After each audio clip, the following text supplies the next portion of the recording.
नमस्कार दोस्तों और स्वागत है आपका IMU पॉडकास्ट में। और आज हम बात करेंगे एक ऐसे मुद्दे पर जो हमारी जिंदगी में हमेशा होता रहता है। आज के समय में हमारे जीवन में कई स्थितियां आती हैं जब हमें फैसला करना होता है कि क्या सही है और क्या गलत। अक्सर हम भटक जाते हैं और गलत रास्ता चुनते हैं जबकि सही रास्ता हमारे सामने होता है। आज इस पॉडकास्ट में हम बात करेंगे कि वो क्या एक चीज है जो हर कोई करता है, लेकिन सबसे पहले हम जानेंगे कि समझना और सुधरने की क्षमता क्या है। क्या आपने कभी नोटिस किया है कि हम कभी कभी अपनी गलतियों से सीखकर उन्हें सुधार सकते हैं। हम छोटे छोटे कदम उठाकर अपनी गलतियों से सीख सकते हैं और आगे बढ़ सकते हैं, लेकिन हम ज्यादातर इसका उल्टा करते हैं। हम सही चीज को बचाते हैं और बिगड़ती हुई चीज को और बिगाड़ते हैं। और यही नियति है, यही संसार का नियम है और यही होता आया है। सही की देखभाल सब करते हैं, लेकिन अगर कोई चीज खराब दिखती है पूरा संसार उसे तोड़ने में लग जाता है। आइए आपको एक पौराणिक काल का किस्सा सुनाता हूँ। एक समय भोलेनाथ जी पार्वती माता के साथ बैठे थे।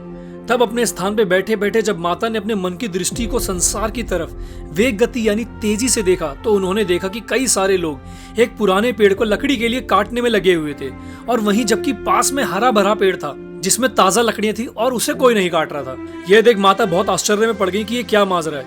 उन्होंने क्यूरियोसिटी में आके भोलेनाथ जी से कहा कि प्रभु ये क्या लीला है। भोलेनाथ जी मुस्कुरा दिए और उन्होंने कहा कि चलो देवी, आज हम मृत्यु लोक के भ्रमण पर चलते हैं। और दोनों सांसारिक भेष में आकर भ्रमण पर चल पड़े। और कहा जाता है शरीर को धारण करके भगवान को भी शारीरिक कष्ट होता है, तो चलते चलते उन्हें भी थकान हुई और फिर भोलेनाथ जी ने और पार्वती माता ने गांव की एक खाली कुटिया में आराम करने का सोचा। अब माँ तो प्रभु के लिए हमेशा ही व्याकुल रहती हैं, तो उन्हें जैसे ही आभास हुआ कि प्रभु भूखे हैं तो उन्होंने कहा, प्रभु मैं आपके लिए कुछ बना देती हूँ। वो चाहती तो माया से ही स्वादिष्ट भोजन को उत्पन्न कर सकती थी, लेकिन उन्होंने मेहनत करना उचित समझा। अब उन्होंने देखा कि वहाँ लकड़ियां तो थी और बाहर सब्जियों के पेड़ पौधे भी थे, लेकिन चूल्हा बनाने के लिए ईंट नहीं थी। अब माता प्रभु की आज्ञा लेके ईंट के लिए निकल गईं। वहीं आगे जाके देखा तो उन्हें दो पुराने घर दिखाई दिए। एक मकान पुराना साबुत था, वहीं दूसरे मकान की दीवार थोड़ी टूटी थी तो उन्हें ईंट दिख गई। अब माता ईंट लेके वापस आ गई और स्वादिष्ट भोजन बनाया और दोनों ने खाया। अब जब अंधेरा होने लगा तो माता ने प्रभु से कहा, मैंने आपसे एक प्रश्न पूछा था, आपने उसका कोई जवाब नहीं दिया। ये सुनकर भोलेनाथ जी मुस्कुरा दिए और बोले, देवी स्वयं आप सभी जानती हो, लेकिन फिर भी मैं आपको बताता हूँ। मुझे बताइए कि आप जो ईंट लाई हो वो कहाँ से लाई हो। माता ने तुरंत उत्तर दिया और सारा सार बता दिया।